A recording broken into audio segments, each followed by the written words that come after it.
Namo Sang Hyang Adi Budaya, Namo Buddhaya. Jumpa lagi saudara yang terkasih di dalam Dharma Ismaili. Hari ini pembahasan kita adalah mengenai perayaan Cengbek di tengah mewabahnya virus corona. Nah, sebagaimana kita ketahui, pada tanggal 4 April 2010 yang akan datang, kita umat Buddha, khususnya dari warga Tionghoa, dari etnis Tionghoa, akan merayakan perayaan Cengbek. Nah, di Indonesia, perayaan Cengbek ini sering disebut sebagai hari ziarah kubur, perayaan ziarah kubur. Jadi pada saat itu orang-orang pergi ke makam para orang tua, leluhur, suami, istri, kerabatnya, sanak keluarganya, untuk melakukan upacara persembayangan. Nah, oleh sebab itu disebut perayaan ziarah kubur. Nah, Cengbek ini merupakan salah satu dari dua perayaan di dalam budaya dan tradisi Tionghoa yang tidak dihitung berdasarkan kalender Imlek atau kalender Chandra Sengkala orang Chinese, namun dihitung berdasarkan penanggalan Masehi. Yang pertama adalah Tangce. Tangce Makat Onde itu dilakukan pada bulan Desember tanggal 21 atau 22. Demikian juga Cengbek. Cengbek ini dirayakan pada tanggal 4 atau 5 April. Tanggal 4 April bila tahun itu adalah tahun Kabisan, di mana hari pada bulan Februarinya 29 hari. Kalau bulan biasa, tahun biasa, di mana Februarinya 28 hari, maka Cengbek jatuh pada tanggal 5 April. Nah, tahun ini tahun Kabisan, sehingga perayaan Cengbek dilakukan nanti pada hari Sabtu, tanggal 4 April tahun 2020. Nah, pada saat itu, mereka orang-orang Tionghoa yang berkunjung ke makam keluarganya, yang merantau, yang dari kota-kota lain, pulang kampung halamannya, di mana ada makam dari para orang tua, leluhur, suami, istri, keluarga, dan sanak keluarga. Mereka melakukan persembayangan. Maksud dan tujuannya adalah sebagai ungkapan dari hormat, mengenang, dan bakti, serta balas budi kepada kedua orang tuanya. Dan sama seperti Imlek, kesempatan Cengbek ini juga digunakan untuk bersosialisasi. Mereka kumpul dengan keluarga, dengan sanak famili, berbagi pengalaman, berbagi cerita, dan lain sebagainya. Nah, bagaimana sejarah timbulnya perayaan Cengbek ini? Nah, seperti kita ketahui, orang Tionghoa adalah orang suku bangsa yang terkenal sangat menghormati, sangat berbakti, dan membalas budi kepada orang tuanya. Jadi, kisah asal mula Cengbek ini juga berawal dari rasa bakti dan balas budi dari seorang anak kepada orang tuanya. Nah, kisahnya di zaman dulu di Tiongkok, ada satu keluarga miskin sekali, terdiri dari seorang ibu, ayah, dan seorang anaknya yang sudah menjelang remaja. Nah, anak ini pintar, cerdas, dan bertubuh tegap.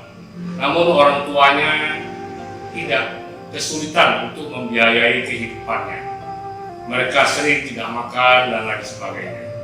Sehingga kedua orang tua ini berpikir, lebih baik mereka menyerahkan anaknya ini ke wihara. Kalau menyerahkan ke wihara pasti nanti jadi biku, jadi biksu.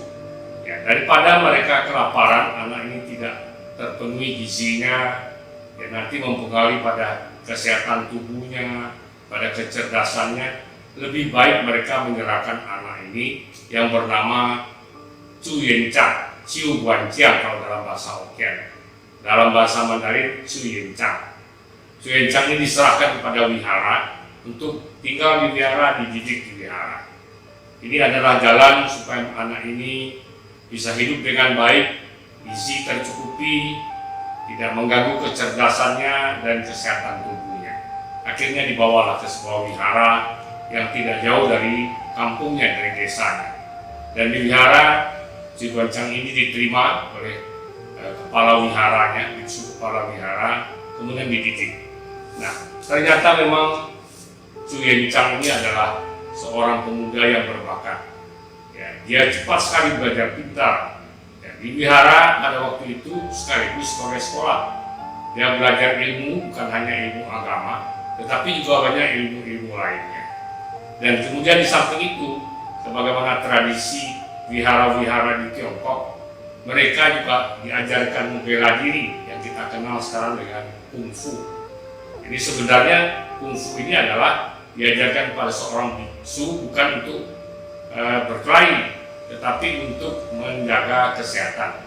Ketika peredaran darah tidak baik, ketika badan tidak sehat, peredaran darah tidak baik, maka akan sulit orang untuk belajar agama dengan baik dan kemudian juga bermeditasi dengan baik. Nah, itulah sebenarnya tujuan belajar bela diri.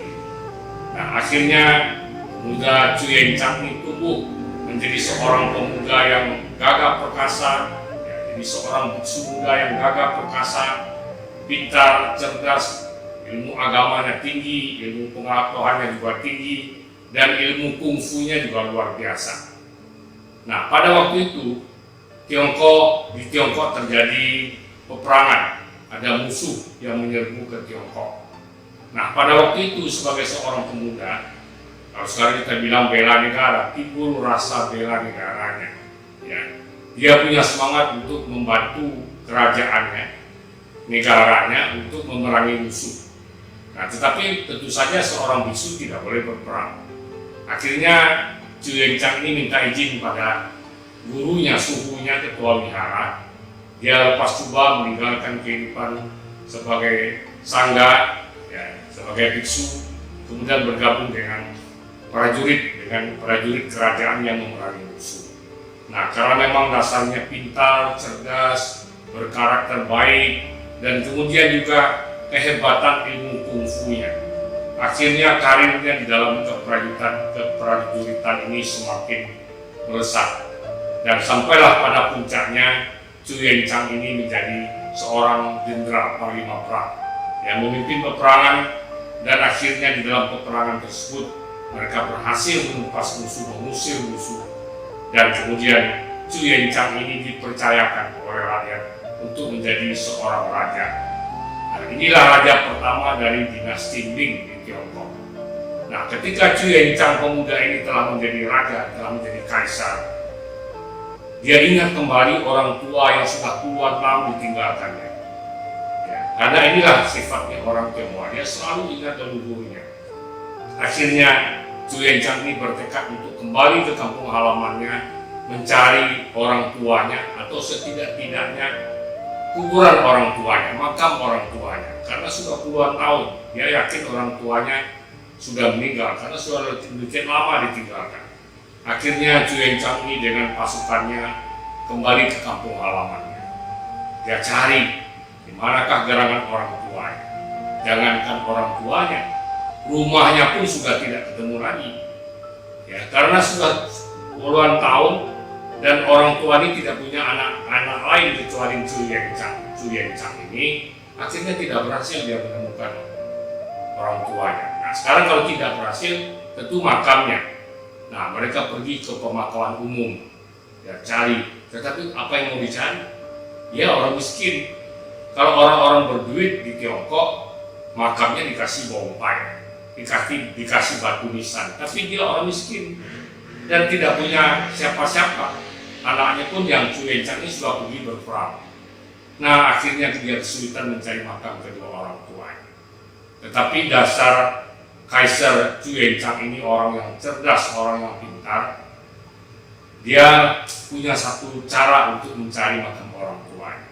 Nah, pada waktu itulah dia kumpulkan seluruh rakyat, pemuka-pemuka, tokoh masyarakat di desa tersebut, kemudian mengeluarkan pengumuman. Pengumumannya adalah seluruh rakyat, seluruh penduduk desa tersebut disuruh pergi ke pemakaman umum. Yang punya makam keluarga, orang tua, leluhur dibersihkan. Dibersihkan, kemudian sudah bersih, Kalau orang Padang bilang dirambah rumput-rumputnya, semak-semaknya. Kemudian sebagai tanda kuburan itu sudah dibersihkan, makam itu sudah dibersihkan, di atas makam ini diletakkanlah kertas warna-warni untuk memperjelas bahwa kuburan ini, makam ini sudah dibersihkan, berarti ada keluarganya. Nah, tradisi meletakkan kertas inilah yang kemudian sekarang dikenal dengan pecua, meletakkan kertas di atas kuburan tersebut sebagai tanda bahwa kuburan itu, makam itu sudah dikunjungi, sudah dibersihkan oleh keturunannya, anak-anaknya yang masih ada, yang masih hidup.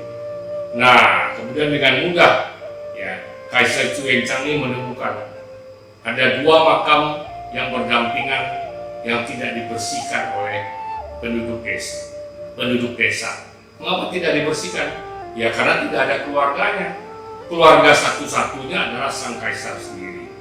Nah, inilah caranya Cuencang ini mencari makam orang tuanya. Nah, setelah ketemu makam kedua orang tuanya, dia suruh ya direnovasi, dibangun bompainya, bangun kuburannya yang bagus. Nah, kemudian dia melakukan upacara persembahyangan. Nah, katanya ya, pada saat Cuencang melakukan persembahyangan itulah yang kita kenal sekarang dengan cengbeng. Ya, nah, orang-orang melihat kebiasaan dari Cuencang yang bagus, mereka meneruskannya. Sebenarnya sebelum itu orang Chinese di Tiongkok juga membersihkan makam, tetapi mereka ini tidak serentak dan banyak risikonya karena dulu ya orang masih sepi. Kalau kita pergi ke pemakaman sendiri mungkin rawan ada terjadi perampokan, mungkin juga bahaya binatang buas. Nah, sehingga melihat tanggal digunakan, saat digunakannya Cuencang ini membersihkan makam orang tuanya, kemudian diikuti oleh orang Tionghoa sampai saat ini. Inilah sejarah terjadinya cengbeng di dalam budaya dan tradisi orang Tionghoa. Nah, setelah kita melihat sejarah dari perayaan cengbeng ini, sekarang bagaimana umat Buddha melaksanakan cengbeng ini di dalam kehidupannya. Nah, sifat orang Tionghoa di dalam tradisi budaya dan falsafahnya yang sangat menghormati orang tua ini sama dengan apa yang diajarkan oleh Buddha. Di dalam Sigala Sutta, ya, salah satu sutta yang diajarkan oleh Buddha yang memberikan petunjuk bagaimana seorang umat Buddha harus menjalani kehidupan ini. Ya, di dalam Sigala Sutta ini ada tercantum apa yang disebut sebagai kewajiban anak terhadap orang tua. Nah, yang pertama adalah kewajiban seorang anak merawat dan mendukung kehidupan orang tuanya, terutama ketika orang tuanya sudah menjadi tua, sudah menjadi usul. Seorang anak harus merawat dan mendukung kehidupan orang tuanya. Nah, yang kedua, dia harus menghormati dan membantu kehidupan orang tuanya. Semua urusan-urusan orang tuanya, kesulitan-kesulitan orang tuanya, seorang anak harus peduli dan mau mendukung orang tuanya yang dalam permasalahan tersebut. Kemudian yang ketiga, menjaga nama baik. Menjaga nama baik orang tua ini adalah dengan berperilaku baik. Kalau seorang anak berperilaku baik, tahu sopan santun, tahu tata krama, berkarakter, maka nama orang tuanya tidak pernah tercemar. Tapi ketika seorang anak dalam kehidupannya banyak melakukan hal-hal yang tidak baik dan lain sebagainya, biasanya nama orang tuanya akan ikut tercemar. Jadi yang ketiga adalah menjaga nama baik orang tua kita atau leluhur kita.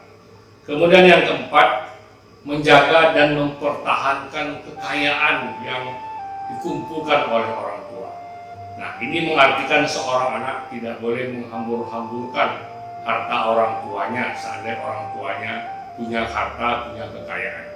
Dia harus hidup hemat ya untuk membantu kehidupan keluarganya supaya dapat berlangsung dengan baik. Dan kemudian yang terakhir, nah ini yang ada hubungannya dengan cengbeng. Seorang anak mempunyai kewajiban untuk melakukan pelimpahan jasa, berdoa bagi orang tuanya, ya, melakukan pelimpahan jasa. Jadi dia berdoa pada Buddha ya untuk kesejahteraan, untuk kebahagiaan orang tuanya yang telah meninggal dunia. Nah, upacara inilah yang kemudian dalam agama Buddha disebut sebagai patidana. Melimpahkan jasa, anaknya melakukan banyak perbuatan baik, menolong orang, menyumbang tempat ibadah, membantu fakir miskin, ya, orang anti jompo, yatim piatu dan lain sebagainya.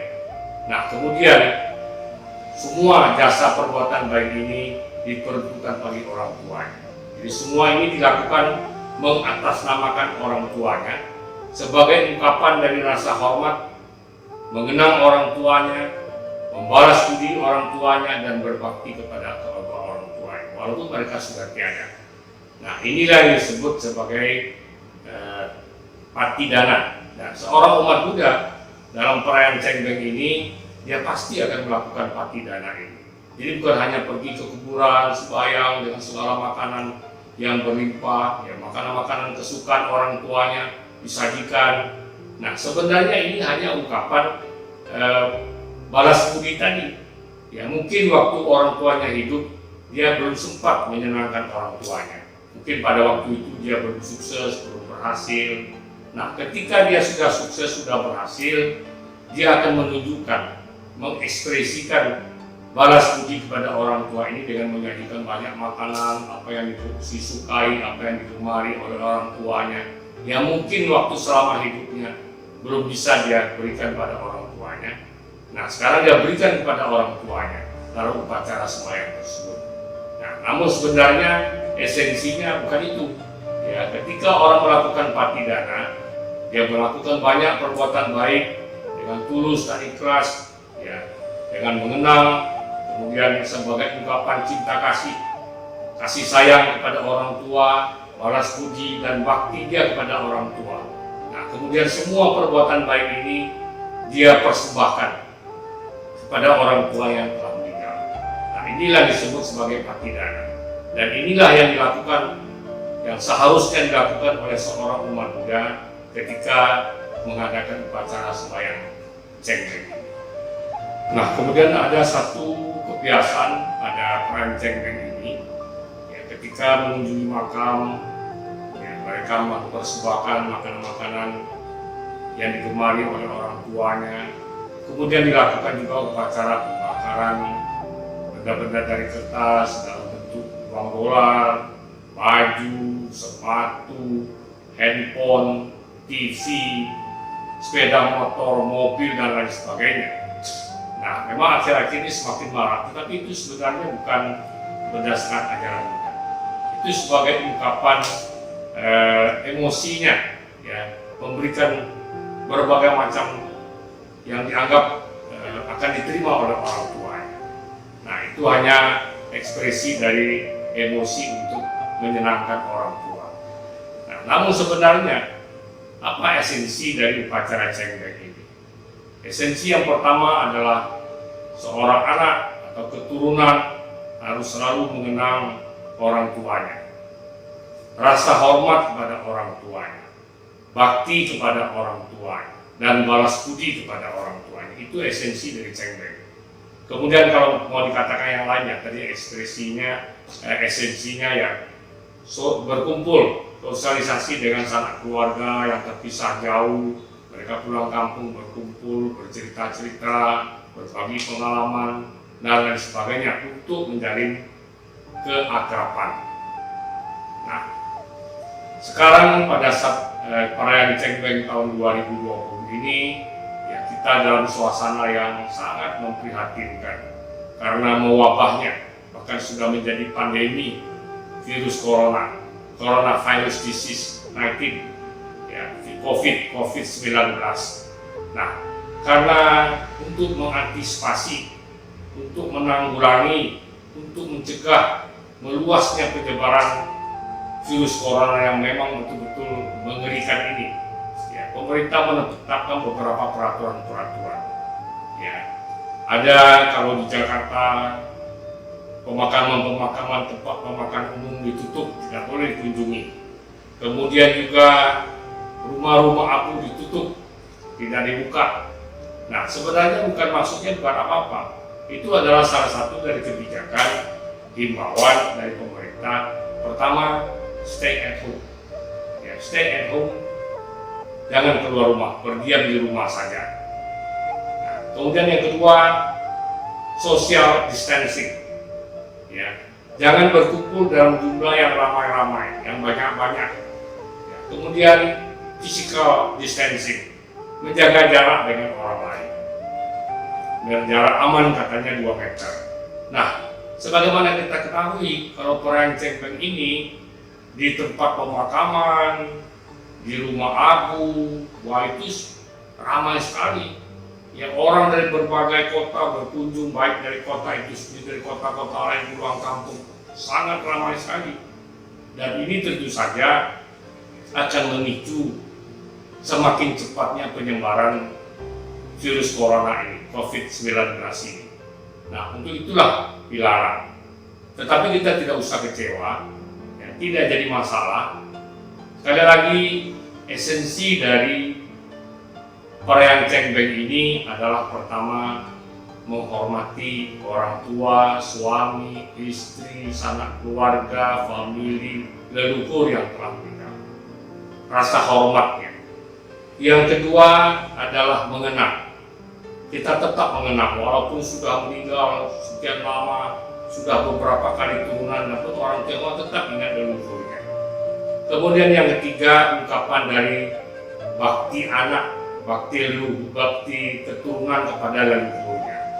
Dan kemudian yang terakhir adalah balas budinya. Nah, kalau tahun ini mungkin yang tidak bisa tercapai dari esensinya itu sebenarnya bukan esensi pokok. Yaitulah adalah sosialisasi tadi. Ini tidak usah dipaksakan. Kalau yang dari luar kota tidak usah dipaksakan untuk pulang kampung. Yang berada di kota yang sama tidak usah dipaksakan untuk pergi ke pemakaman. Nah, karena biasanya dalam tradisi Cengbeng ini 10 hari sebelum Cengbeng dan 10 hari sesudah Cengbeng itu ada dengan waktu untuk para yang mengadakan kunjungan ke makam, ziarah makam tadi, membersihkan, merambah, ya, kemudian meletakkan kertas, tekcua, dan kemudian juga melakukan upacara persembahyangan. Ini tidak bisa dilaksanakan tahun ini, tetapi tidak usah memaksa diri. Pemerintah buat peraturan tersebut, buat ketentuan tersebut, menghimbau itu adalah untuk kebaikan kita bersama. Di mana supaya kita bisa bersama-sama bersatu padu memutus rantai penyebaran COVID-19 ini.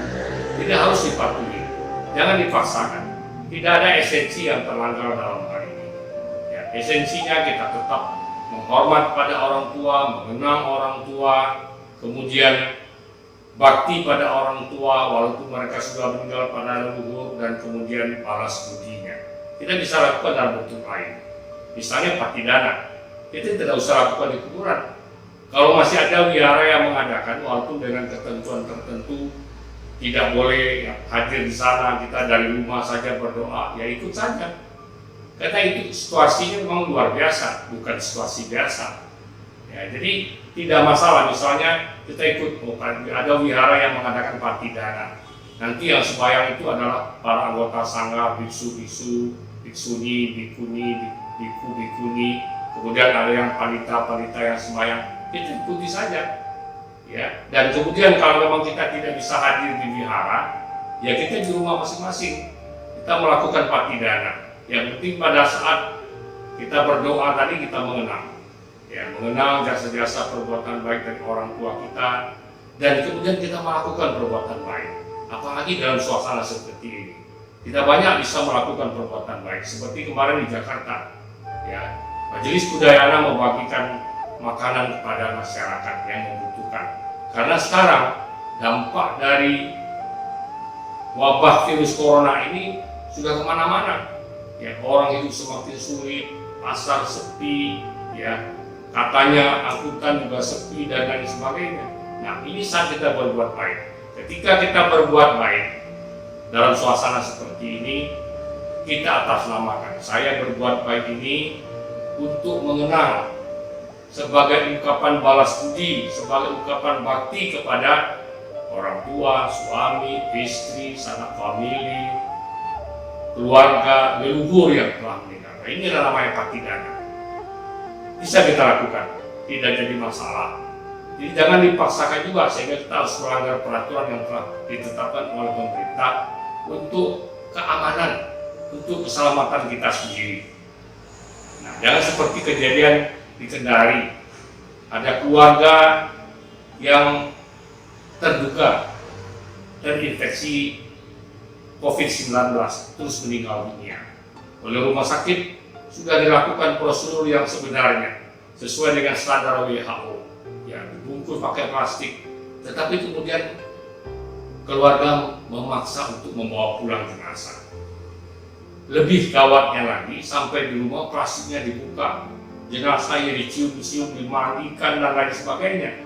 Nah, ini sangat berbahaya sekali, berbahaya bagi keluarga sendiri dan berbahaya juga bagi masyarakat lain. Nah, dalam hal ini kalau itu terjadi pada umat Buddha, tidak usah memaksa, karena ketika terjadi kematian di mana nama dan rupa terpisah, ya, nama itu adalah batin kita, rupa itu adalah jenazah, mayat kita, jenazahnya. Ketika itu terpisah, mayat ini tidak jadi apa-apa lagi. Ingat, mayat ini bisa diapakan saja dan tidak ada dilarang dalam agama Buddha. Di Tibet saya pernah lihat, menyaksikan mayat itu orang sudah meninggal dibawa ke satu bukit, kemudian dipotong-potong, dagingnya disayat-sayat, kemudian diberi makan burung. Ada juga tradisi mayat ini diletakkan di tengah hutan yang nanti dimakan oleh burung. Itu di India ada kejadian seperti itu. Jadi mayat itu tidak ada arti apa-apa kalau kita katakan. Kalau orang menyenangkan mayat itu hanya sebagai ungkapan menghormati saja. Ketika itu tidak bisa terjadi, ya, mayat ini sudah diselesaikan oleh pihak rumah sakit, bungkus, kemudian dimakamkan di mana, ya kita cukup berdoa saja. Berdoa dari rumah, yang penting kita berdoa itu bagi batinnya. Ya, salah satu unsur batin yang menyambung itu adalah winyana, kesadarannya. Jadi doa kita itu bukan untuk jenazahnya, bukan untuk mayatnya, tetapi untuk batinnya. Ya, mudah-mudahan apa yang dapat kami sampaikan ini bisa kita pahami bersama dan bisa bermanfaat bagi kita bersama. Dan marilah sama-sama kita senantiasa berdoa, ya, bersatu dalam doa supaya negara kita dan seluruh dunia dapat segera terbebas dari pandemi, dari wabah coronavirus 19 ini. Semoga kita semua dapat hidup sehat, tenang, tentram, damai, dan berbahagia dalam berkah dan lindungan Sang Yang Adi Buddha, Tuhan Yang Maha Esa, para Buddha dan para Bodhisattva Mahasatwa. Sabe sata awerhontu, sabe sata bawantu sukitata. Terima kasih. Namo Sang Yang Adi Buddhaya. Namo.